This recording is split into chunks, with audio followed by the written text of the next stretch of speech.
Welcome to the QB Chronicles, an SMU football podcast with Garrett, Gilbert, and Kyle Padron. Join former SMU quarterbacks Garrett and Kyle as they break down each week's game, offering insights from their own experiences on the field. In addition to game analysis, we'll also bring you special episodes featuring interviews with past and present SMU players, sharing their stories and perspectives. Whether you're a diehard Mustang fan or just love football, this podcast is your go-to source for all things SMU football. Pony up!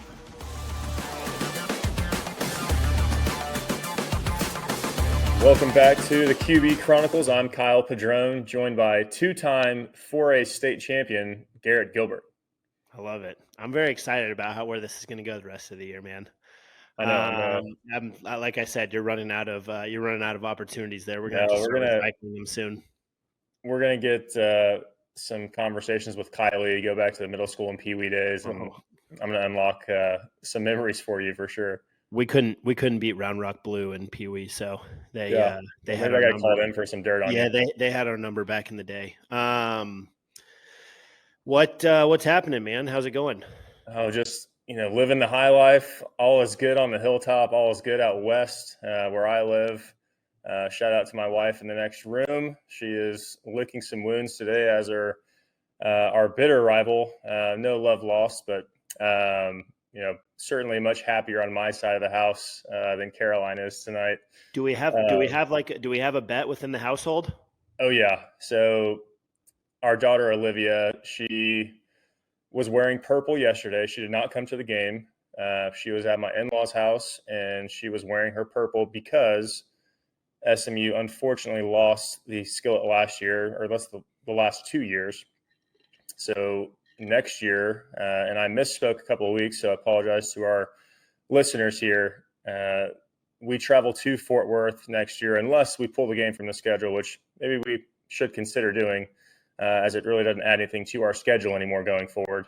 Yeah, let's just hold on to the skillet forever now. Yeah, let's just keep it. It's ours. Let's keep it in Dallas for the foreseeable future. But Olivia will be wearing, if we end up playing the game next year, Olivia will be in red and blue, wearing it proudly, and she will be at the game 100%. All right, I love that. Yeah. I'm sorry to Mrs. Padron for the tough loss yesterday, but I have to imagine that your daughter looks better in red than purple. 100%. If we're being totally honest. 100%.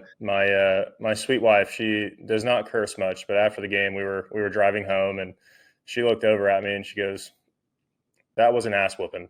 And coming from her, it made me laugh, but it's certainly a fun night for our family, but it's just funny coming from her. And I think the SMU faithful, we had a great night last night, and SMU dominated. Really, we beat the brakes off TCU last night. 66-42 was the final.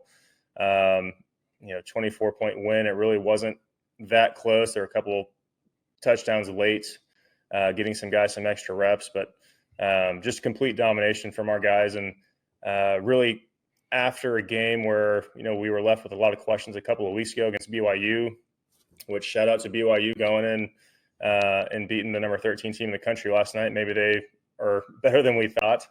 Yeah, I'm really hoping that loss just continues to look better and better as the season goes on. Exactly. We should all be big BYU fans and pull for them to go win the Big 12. But our guys responded. The bye week seemed to certainly be helpful for coaching staff. I thought Lashley answered the call. It was nice to see him lift the skillet at the end, the video circulating online. I know that's a special one for him and his family and the coaching staff and really everybody involved at SMU, but certainly excited for Coach Lashley to get to hold the skillet. Thought the offense played well. We'll get into it and let you give your takeaways, but thought really all three phases we played at a high level. And in this type of game, coming off of a tough loss and going into a bye week where you just got to grind it out and you've got that sour taste in your mouth for a longer period than you would like, and coming out yesterday and responding the way they did. I'm proud of the kids, proud of the coaching staff, and proud of the program for the response. Yeah, I mean, that's kind of my thoughts too. I would real quickly like to just, little disclaimer here. I was actually playing in a member guest this weekend, so I was not able to attend the game nor watch it. Whoops, got the camera mirrored here. Ridgely. Shout out to Ridgely Country Club for the great member guest weekend. But did go back and watch everything last night just to catch up and make sure I had my P's and Q's. Not that I'm know necessarily what I'm talking about anyway. But my biggest takeaway was number one, we jump out to a big lead, right? 17-0 in the first quarter. TCU comes storming back. The lead disappears pretty quickly before halftime. And then, SMU doesn't panic. We kept our foot on the gas, and, really ran away in the second half. And I thought that was a really great performance.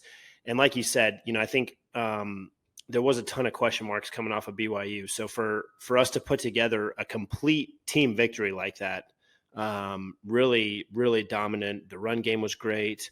The defense was great, really, opportunistic on the defensive side of the ball, and then special teams to add some electricity to it. With the punt return for the touchdown, and our kickers continue to be a bright spot. I think this is a big win for the program, and I certainly don't want to get ahead of myself. We're sitting at 3-1. We're in a great spot with a really fun game coming up next week, but this is a big win for SMU, and I think it's something that we can ride and really build upon going forward into conference play. Yeah, no, I thought, again, I said it earlier, but our guys just really answered the call, and the game plan, or at least in my mind, the keys to the game. And I thought Lashley did a great job. He stuck to his game plan, but watching what UCF did to TCU last week in the running game, I think gave us a great blueprint. I think I suspect that Lashley and Malzahn had some conversations this week, but I thought we established the running game early and often. Burchard had a great game. We rushed for 238 yards total. I think he was over 100, 18 carries, 127, 3 touchdowns on the ground, 1 reception, a receiving touchdown. But I thought Lashley, there were some 3rd and longs where, 3rd and 13, 3rd and 14, where he's, handing the ball to Burchard and, let the kid go make the play, right? Which he does. Yep. And, I thought he stuck to the game plan. We established the run early, which, you really hone in on that TCU defensive line. They're pretty weak. And our offensive line, I know we were tough on them a couple of weeks ago. I thought they played well. They held up for the most part in pass pro. And a lot of that was, getting Kevin out and moving the pocket a little bit, but also allowing him to create outside, which he came up with some great plays. And then, club takeaway, 5 turnovers again this weekend. It was a party in club takeaway this weekend. Yeah, it was no wild. question about it. It was actually too busy in club takeaway this weekend. yeah. And but yeah, 5 turnovers. I think they've had, I don't even know how many I have total this year, but I know 3 each of the last couple of weeks. So they continue to force turnovers and give the offense opportunities to go score off of takeaways. And then, when you win the third phase as well, and especially if you score on special teams, you're a hard team to beat. And we really, we're a toenail away from having a kickoff return for a touchdown. But a great punt return touchdown, and, again, a toenail away from another one on a kickoff. Certainly, I know there's a holding call before old Sonny Dykes got ejected from the game. That was a highlight. That was a highlight, by the way. Watching that, definitely. And then watching him having to walk by the student section on the way in. Oh man, the stadium was fun. The DJ had the place rocking, hit the road jack, and the response from the fans was a fun atmosphere, and just a great game all around. And you said it's great for the program. It's great to reestablish the order. And you know what, TCU, they got a butt kicking on the CW. Now they can take it back to the ESPN Ocho or the Plus, whatever they're playing on next week. Yeah, what a wild commercial by them. Yeah. I totally agree. And listen, obviously, this is if SMU wants to be a big time program, which we've talked about, they want to be a big time program. We want to be in the national spotlight. These are the types of games that you have to win. You have to show up for. Things did not go great 2 Friday nights ago when we played BYU. It was our first real test against a team that, I think in today's era of NIL and transfer portal, everybody's going to find skill players. Yep. not everybody can find offensive linemen and defensive linemen that can help control the line of scrimmage and win these type of games. And obviously we'll get into Florida State here in a little bit. That's going to be another huge one. To be able to control the line of scrimmage, in a relative fashion against a team that, obviously it's always good to beat TCU. We are now conference wise. I mean, I think we've always looked at ourselves as a program that's on par with TCU, but we are now conference wise, on equal footing with TCU, the ACC and the Big 12. We've got to be able to dominate these games physically. And I think that was what we showed last night, or yesterday afternoon. That is a big step forward in my mind. And like you said, I think a huge amount of credit needs to be given to the coaching staff. This was a team that, frankly, SMU, we had a hard time holding up in protection, blocking in the run game against BYU. I thought our defensive line did a great job against BYU, and then again on Saturday afternoon. But the offensive line really stepped up to the challenge, and I do agree. I think it's not like there's new players up there on the offensive line. The coaching staff deserves a lot of credit for taking a look in the mirror over the bye week and finding a way to help them out, create space for them, and then create an advantage for them. And that's what we saw the other day. I mean, you don't rush for 235, 200, whatever it was. Yep. The amount of rushing yards that we ran for by accident.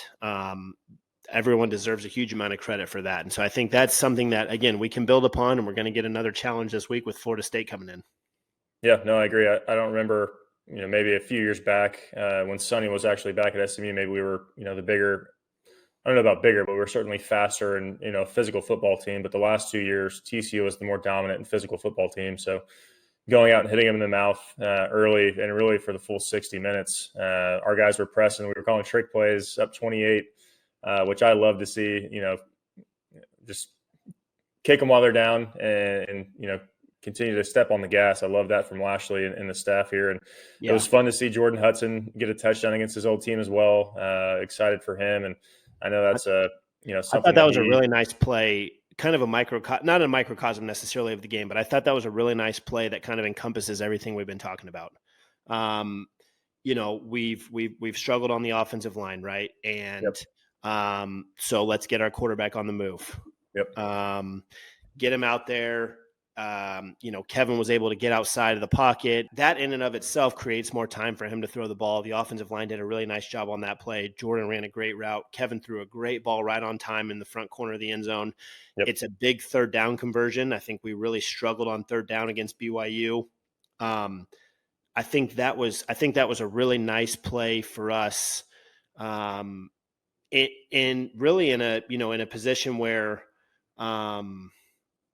In a position where, the game was still competitive at that point. Right. And so I was impressed by that play, that throw, all the above. I think that was a really, it's awesome for him to catch a touchdown against his former team. Very encouraged by that one and obviously everything else going forward. And just a quick recap on the stats. You can look at the stat sheet and say, okay, well, TCU outgained SMU by 100 yards. Well, that doesn't tell remotely the entire picture, right? We outrushed them 238 to 65, 4 times as many rushing yards as them. They threw for 415 yards, but basically the entire second half, they were throwing the ball every play because they were in catch up. And we were running the ball because we had control of the clock, and we were able to do that. So I think that is where, we went 7 for 12 on third down. We went 1 for 1 on fourth down. We were efficient throwing the ball. We didn't have to throw the ball a ton, which I think brings up another point. I mean, we talked a lot about the quarterback situation. We decided to go with Kevin. And I think Kevin did what he had to do. He wasn't asked to do a ton, right? We were 14-19 for 137 yards. We talked about that throw to Jordan. Maybe we'll have a Padron dime of the game here in a little bit. And there will be games where Kevin's certainly asked to do more, right? The defense, the special teams, those things created a very friendly environment for our quarterback. And I don't think that's a bad thing. I think as much as we can do that, you're going to see wins and victories like this where we score a ton of points. But I I think all of this was very conducive to a first start for, well, not a first start this year for Kevin and what this team can do going forward. Yeah, no, completely agree. Thought what Kevin did, it was a clean game. It wasn't a sexy game. He wasn't throwing, 50 attempts, 400 yards, 6 touchdowns. It was just a good, clean football game. He had the one fumble, which you got to tuck the football. But, overall, Kevin played a clean game. He didn't really put the ball in harm's way. He was accurate the times he was asked to stay in the pocket and throw. RPO, he threw a dart right and hit. I don't know who he hit in the chest, but, he's accurate all day long. And especially outside the pocket. And you mentioned the Padron shot of the game. We were sitting in the end zone and, seeing Kevin, he's outside the pocket again, and you can kind of see the stripes on his helmet. I know June used to talk about that all the time, but it's fun to watch, kind of seeing the stripes on the helmet move as he gets through progressions. And how fun is that watching from, sorry to interrupt you, but no, how good. fun is that watching from the Weber end zone complex, just sitting back there? You can see holes open up for Brashard and the running backs. You can see, the defense kind of unfold and see what coverage, comes out from pre-snap to post-snap. And you can see, like you said, the stripes on Kevin's helmet. That's my favorite place to watch a football game from. I might never watch a game from anywhere but there, or just in the end zone in general. Yeah, no, I agree. It's my favorite place to watch. Obviously, the Weber's incredible. I actually had a chance to meet Mr. Weber on Saturday. That was fun. But yeah, it was fun to see. Again, you talked about the progression, the stripes, and, he's looking to the flat's taken, got the over coming, he's taken, and then, Romello's coming across the field, hits Romello in the chest, Romello runs, catches running, hurdles a guy, and it sets up a touchdown. Brashard, it was his 4th touchdown, I believe, the receiving touchdown. But in that possession specifically, TCU had just scored to open up the second half, and that was a crucial play for us to, hey, another chance to respond. TCU comes out, they have the kickoff return called back. They go down, march down, and score anyway after Sonny's ejected. They kind of have some adversity that they weather. And our guys immediately come back and respond, 4-play touchdown drive. And then we're back up. I think it might be at 17 at the time. And, just to reestablish that lead. But a great response. But I thought Kevin just played a good, clean game, man. There was nothing sexy about it. He made some good throws and created some plays outside of the pocket. Did some good things on the ground as well. Got to clean up the fumble and just protecting the football. But overall, I thought Kevin played a great game. And, he got the ball out quickly, made good decisions, and didn't put it in harm's way. And that's what you can ask, or what we should ask for from our quarterback going forward, is just play within the system, do what you do, and get the ball to the playmakers, and let Brashard, Jordan, RJ, let those guys go. 2 questions real quick, and just to touch on what you just talked about. Talk about, number one, the importance of responding, just in general. I mean, like you said, so just for everyone listening, TCU scores, gets it to a 41-28 game, and then we go right out, and the first play is the play Kyle was just talking about, the 51-yard completion to Romello Brinson. What does that do for a team? You go out in the second half, and obviously we're playing quarterback. We don't get to be, we don't get to play defense. So we're sitting there. We have no control over what happens. TCU goes right down the field and score. What are you telling the guys in the huddle? And what does that do for the team when you do respond and go back and take it from, now it's a 13-point game. We ended up getting a 2-point conversion there to make it 49-28 and back to a 21-point lead. And obviously things are a little more comfortable there. Yeah, I think it's, TCU came out, they were firing. I think the first 5-6 minutes of the third quarter are, highly important in any football game, but certainly when you have a lead like that, the opponent, the team that's losing, TCU in this case, they go down. Great drive on their part. I thought Josh Hoover played a great game. He's a gunslinger. Knew going in he'd put the ball in harm's way, which, we saw from clip takeaway. But, for me, what I'm telling my teammates is, hey, this drive is crucial. We've got to go get points. Do your job. When you're one-on-one, I know you mentioned that a few weeks ago, but when you're one-on-one, take it one play at a time, but we've got to go respond here. Okay, everybody do your job. Let's lock in and let's go respond. We've got to put points up here. This is a big possession. But I think it's huge that, Kevin and the team, they really came out and responded quickly. And it's TCU has an opportunity at that point. If they get a 3 and out, if they force a turnover, it's a 2-possession game. They go down and score another quick 6, which they're capable of doing. They're a pretty explosive offense, at least in the passing game. Fairly. Yeah, I mean, this team put up 42 points. It wasn't like this game was a walk in the park. Right. They're a good football team, so we've got to go put them to bed. We can't Can't just throw blow for blow with them, and let's go put these guys to bed. Let's kill their will, and let's go put another touchdown drive together. And but I think it's crucial that first 5-6 minutes of the third quarter to come out and keep momentum that we took into halftime. I think there was a 17-point swing in the last minute and a half, 2 minutes of the first half, and to come out and carry that momentum forward. Defense, after we go score, they forced another turnover. I think we got a field goal after that one, but just continuing to pound and throw punches. Just extremely impressed with the way our guys responded for the full 60 minutes. And no matter what TCU did, it was always on to the next play and let's go get some more. And just love the attitude that they played with, the physical, dominated the game on all sides. And, just very proud of the way they played yesterday. Yeah. And you mentioned earlier, just talking about, seeing the stripes on Kevin's helmet and I'll touch a little bit on this too, but watching him from the end zone, from behind, well, really you were in front of him in this case, but watching him go from progression to progression and what that looks like. What does that do for you as a quarterback when, number one, you're able to get the ball to your playmakers in space and watch them just, run free? I mean,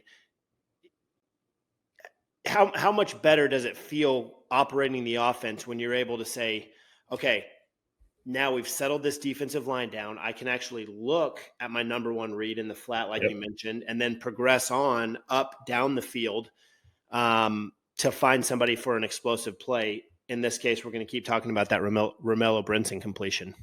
Yeah, I think, one, it's a testament to Kevin. I think he has a great grasp of the offense and being able to get through his progressions, and the game has slowed down enough for him to actually get through the entire progression. That was his really third option on the play. And so it's exciting from our viewpoint standpoint to see him get through his full progression there.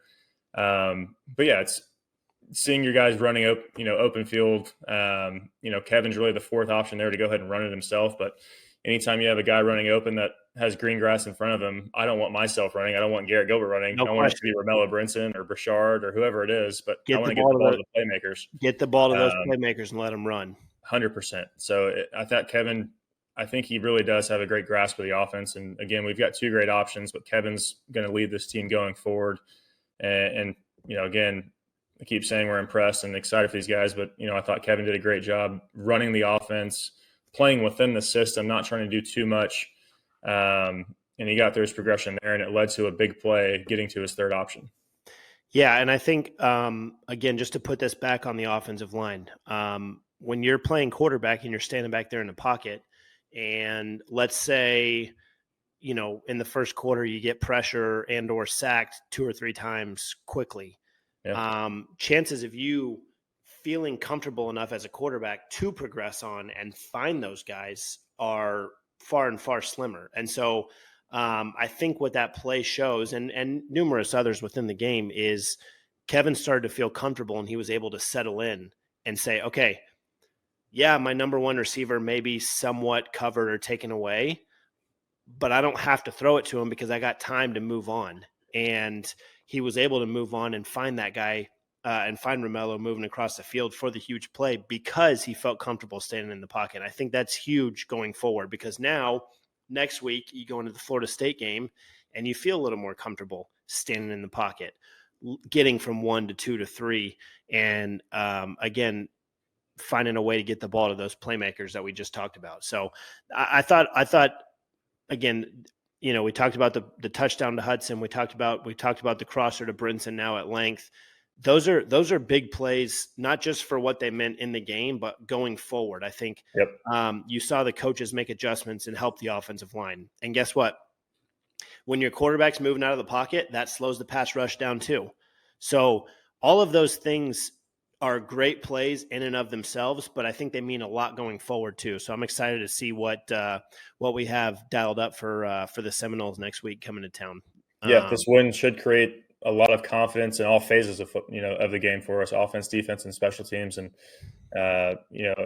with a test like Florida State coming in, I think they're obviously not the year that they're wanting, but it's still Florida State. They've got some great athletes. That'll be a good football team coming to Dallas next Saturday. And certainly Ford will be rocking. I know we have a lot of friends and old teammates and colleagues coming in town, and it should be a great atmosphere for a good opponent, and hopefully the effects and results of this game continue to push us and drive confidence in the players in the locker room, the coaching staff, and we put out a good performance again next Saturday. Yeah, I would finish just before I get to my my MVP of the game, which I think won't be a huge surprise to anyone. My plea to SMU, and hopefully we have more and more people listening every week, obviously, but this is what we wanted. The game, obviously TCU, we've played TCU for a long time. We expect everyone to show up for the TCU game. This game next week is the type of game that SMU has been asking for a long time, and I don't think it matters that Florida State is 1-3. I don't think any of that matters. This game next Saturday night is the type of game that SMU has been asking for since the days of the Southwest Conference. And so let's do right by our team. Let's do right by our program, and let's do right by our university, and show up and put our best foot forward as a university and show that we belong in this kind of environment. 100%. And I think our team will do the same for us. And now that I've got that out of the way, I think Garrett, I'm going to cut you off for a second. You've played in front of some massive crowds. Obviously UT, you played in the NFL for several years. What type of inspiration, energy, just so fans can understand their presence and what it means to players, what does that do for you as a quarterback, or really just an athlete in general, seeing bodies in seats and really a full stadium? Yeah, I mean, not to be too cliche, but it is in fact electric. I mean, it is absolutely electric. You can feel it out on the field. You can feel it when you're playing defense on a big third down. As a defensive player, you may not be able to hear yourself talk to the linebacker standing next to you, or if you're a safety, communicating the coverage to the corner. But man, is it electric. And I think if in fact, all right, let's take a random third down early in the game and we're able to get a stop, and the crowd noise just escalates from, 8 to 10, then all of that just builds and builds on the sideline. And I think I don't know that there's words to describe what it feels like to be down there on the field, and to hear that crowd get into the game.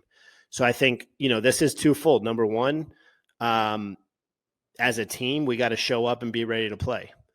And number two, the crowd has to be behind, our Mustangs, no matter what goes on early in that game. And I think that everybody, this works in sort of a vicious cycle. I mean, we feed them and they feed us. And so, this has a chance to be a really special evening on the Hilltop next week. And I'm really excited about it. It's sort of one of those games. Obviously this goes without saying. It's one of those games you circle on the calendar, but it's one of those games that says, we're here to stay, and I think this is what we wanted. I think there is truly a palpable energy that you can feel when the crowd gets into the game and things get going early. Yeah, no, I love that. And, added encouragement to people listening, and tell your friends. That means get your butts into the stadium. Or as Caroline put it, get your ass to the stadium. Yeah, get inside the stadium before kickoff. Be there as the players run out. Let's make this thing electric, as Garrett mentioned, and let's go support the boys and get another dub next week. There are some big matchups across the country next weekend. Garrett, which I think Georgia, Alabama is probably circled for everybody, but outside of that one, are there any games that potentially stand out to you? Yeah, regionally, two teams coming off of a loss, Oklahoma State and Kansas State. We talked about BYU's big win versus them.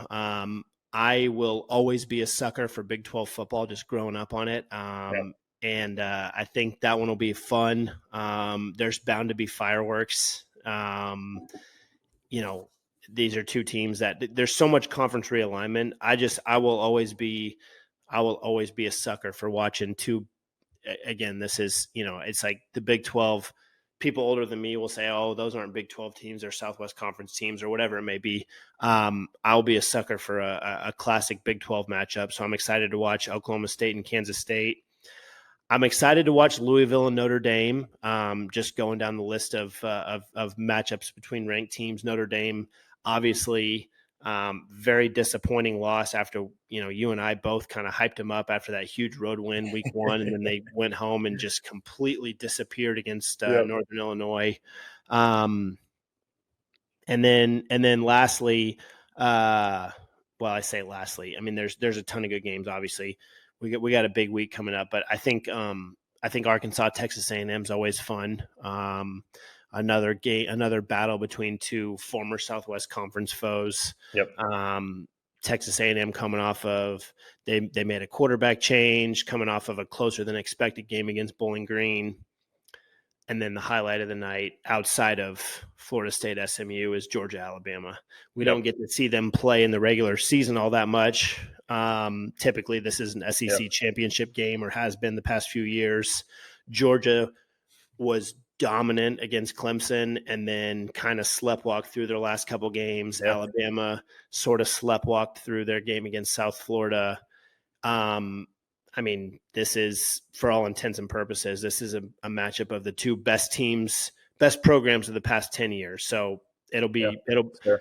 I hope it's on TV behind us on Saturday evening while we're watching the ponies. I hope someone's got Georgia, Alabama on behind us so we can watch a great matchup.